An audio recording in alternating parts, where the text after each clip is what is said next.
Specially girl boy की बात कर रहा हूँ, हालांकि हम रिश्तों में बाकी सारे रिश्तों पे भी बात करेंगे। हाँ। आपको और मुझे ये समझना पड़ेगा कि जिसको चीटिंग करनी होती है ना, वो कर ही लेता है।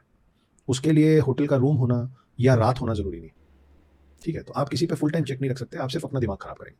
There is a very big difference between protection and suffocation, true. है ना? आप प्रोटेक्शन के नाम पे जब सामने वाले शख्स को सफोकेट करने लग जाते हैं, हाँ। तब आपका रिश्ता टूटने लग जाता है।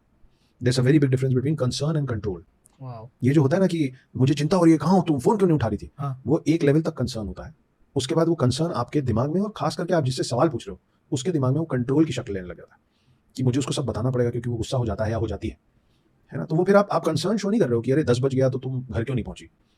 सही बात है। वो आपके बराबर है, उसने आपको चुना है, तो उसको मालूम है वो क्या कर रही है ना? तुम इससे इससे क्यों मिल रही हो? तुम इसके साथ क्यों हो?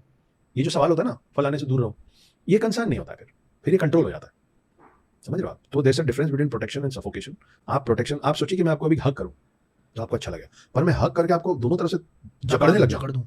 तो आपको सफोकेशन होने लग जाएगा, करेक्ट, है ना? करेक्ट। तो वही जो हग और जकड़ने का जो फ़र्क है ना, वही फ़र्क होना चाहिए प्रोटेक्शन में और सफोकेशन। आप प्रोटेक्शन के नाम पे किसी को सफोकेट करेंगे तो आपसे दूर हो जाएगा। फिर अगली बार जब आप जेनुइनली भी हग करने आएँगे ना, तो बोले भाई दूर से ही दूर मिलो, से रह ले भाई। मेरे को सफोकेशन नहीं चाहिए। और बढ़िया। वही फ़र्क है कंसर्न और कंट्रोल में।